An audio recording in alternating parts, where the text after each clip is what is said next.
د روزې میاشت رااله د هغې متعلق یو څو ضروري خبرې ستاسو مخکې عرض کول دي.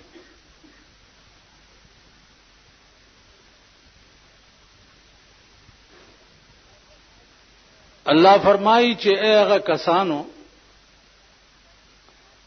چې تاسو ایمان راوړی دی، کتب علیکم الصیام، فرض شوی ده په تاسو باندې روزه، کما کتب علی الذین من قبلکم، لکه څنګه چې فرض شوی و په هغه خلقو باندې چې کوم تاسو نه مخکې تیر شوي. نو روزه په تمامو امتونو باندې فرض وا د هر چا د شان مناسب.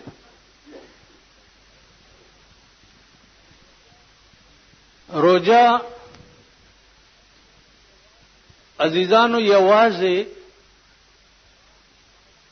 خوراک سکاک نه خله بندولو ته نه وایي.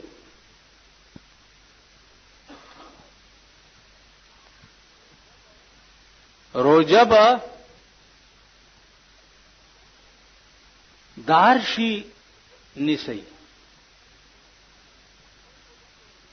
د سترګو بم روزي، غلط کار ته پکې نه ګوري، د غوګونو بم روزي، غلطي خبره به پکې نه اوري.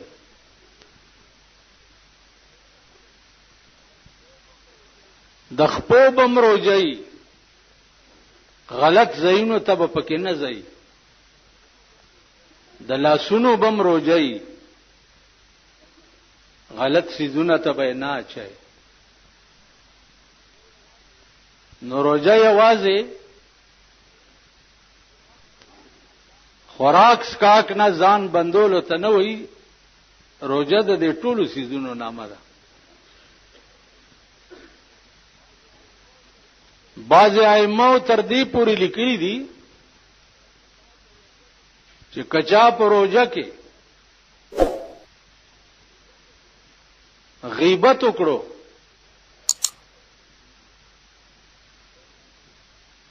پردی بده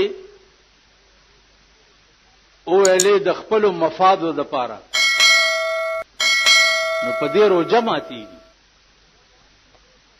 خلبهم چې ده په غلط شی باندې نه استعماله، جبه په غلط شی باندې نه استعماله، دا احتیاط بم کوي.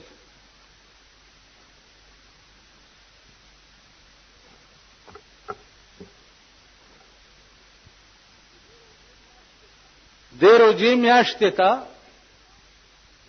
رمضان وایي. رمز په عربي لغت کې سوځولو ته وایي. یو شی چې بل شی سوځي دې ته رمز وایي. علما لیکي چې په دې نام میاشت باندې الله پاک رمضان نامه ځکه یې خېدا چې کدی میاشت کې سړی د ایمان په تقاضا باندې روزي ونیوي،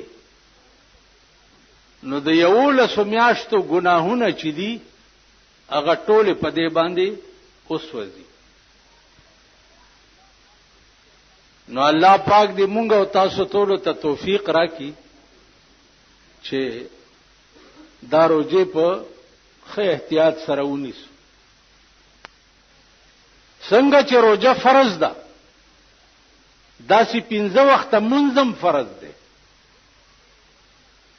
څنګه چې روزه فرض ده، داسې چې پیسې ور سره حجم فرض ده. روزه فرض ده، داسې چې پیسې ور سره زکاتم فرض ده. روزه فرض ده، داسې چې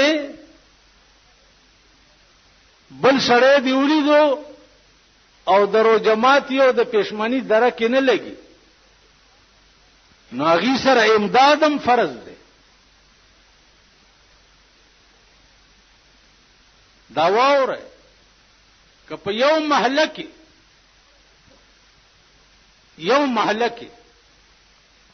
یو کور بی پښمنی روزه ونیوا، یو کور، الله به پیدا ټوله محله جهنم ته لېږي.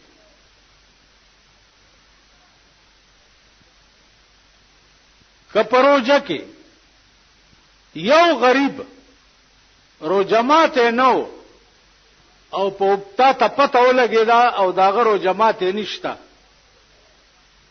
او تا ولا درو جماعتي بندوبست نکو، الله به ټول محله جهنم ته بوزي. او دې ته نه وایي چې روزه مونږ او راشي د شپې اپس پسې ودرېږي او صاحب حافظم چې کوزو پاس کیږي غرړې غرړې غرړې غرړې غرړې غرړې غرړې غرړې څه چل دی ختم شو، ختمونه نخلتي زمونږ بیړه تباہ ده. زه درته په ایمان وایم او بیا درته په ایمان وایم چې دوه بزرګانو سره زما ملاقات شوه دی او هغه دواړه بزرګانو ته دا علم چې د قبر حال به معلومولو چې دې مړی باندې لاندې سال دی او دواړه بزرګانو چې کومي اديره ما ته خودلې دي 15 منټه به مراقبه وکړه او 15 منټه پس به ما ته ویل چې بچیا د ټوله اديره کې داسې بړې نشته چې ته وګوره زړه دې خوشحال شي. دا ټوله اديره کې مړی چې دي دا ناشتي او غوخي ته غسیږي لګیا دي. په قبر کې دا عذاب می چې ناس به تیکا بدر نه پری کی چا چاړه داسې لاندې راځي بیا به دا غوخه ورته جوړ شي بیا بدر نه تیکا پری کی. دا ټول مړي په قبرونو کې چې پراته دي غوخه ته غسیږي لګیا دي. تاسو چې مړی خخ کوي پادیره کې څه کوي؟ ا د مړي وارث تر رضا د خدای رضا د خدای د بد خندیر بچی چې رضا د خدای نه نو دا به مړ کېده.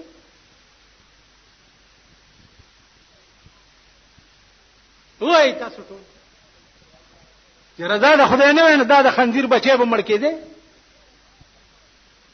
او د خدای رضا او مرداري کو کنه نو بسر سره به ځان ورته خېسي رضا د خدای رضا د خدای دا دوا به یاد کړ دا دوا به یاد کړ په دې نه کیږي.